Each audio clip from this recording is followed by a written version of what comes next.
People today aren't exhausted because they're too busy to sleep. They're exhausted because the second their eyes open, a voice whispers, "Be better." Better than whom? Better until when? No one says. So you sprint toward an invisible finish line, anxiety snapping at your heels. This isn't a private flaw. It's a manufactured state, a system that runs on comparison. From the moment you wake, you're flooded with scoreboards. Someone got a raise, someone monetized a side hustle. Someone woke at 5 a.m. to lift, study, and post proof of their discipline. You're not failing because you're lazy. You're stuck because the game has no rule book or win condition. Only the fear that if you fall behind, you'll be judged. Anxiety turns into a debt collector, knocking without pause, not enough. You hit a goal, and it's back at the door. Others are ahead, keep moving. The moment you slow down, guilt and panic rush in. You run like a machine on overdrive, unsure who you're competing with, terrified to take your foot off the gas.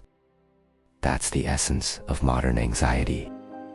It's not one clear pressure, it's a constant hum of doubt. I'm not enough, though I don't even know what enough means. No clear metric, no line to cross. Just endless chasing, with "I'm trying" as your only consolation. No one tells you how much money is enough, what stable enough looks like in a relationship. We were taught to set goals and climb, but rarely to draw boundaries or stop.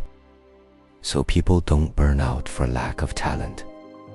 They burn out from worshiping never enough. And those perfect lives you envy are often just packaging.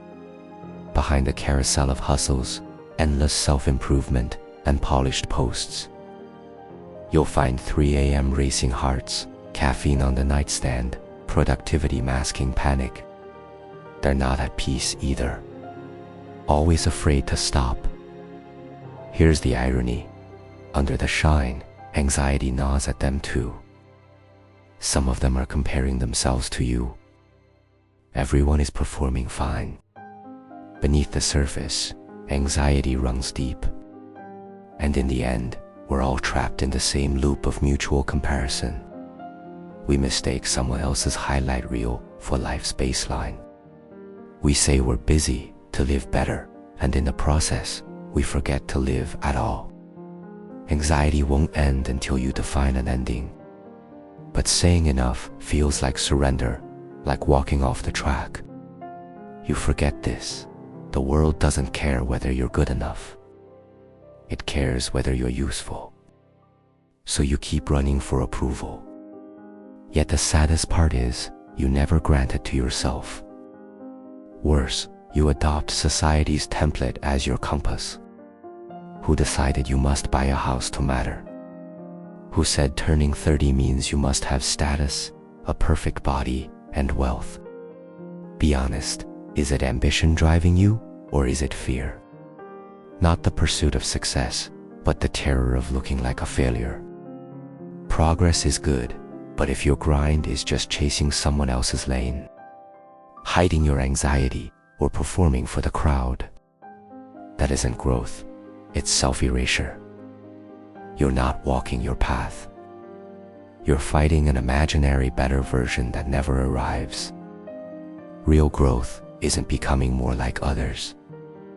It's learning when to press and when to pause, knowing when to compete, when to step back, when to change, and when to accept.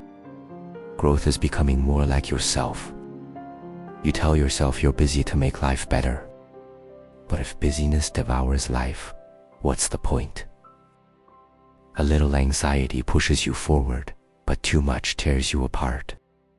At some point you realize you don't owe the world a better version of yourself. What you owe is an honest answer. What kind of life do I want, and does the way I live now support it? If yes, pause, breathe, let that be enough.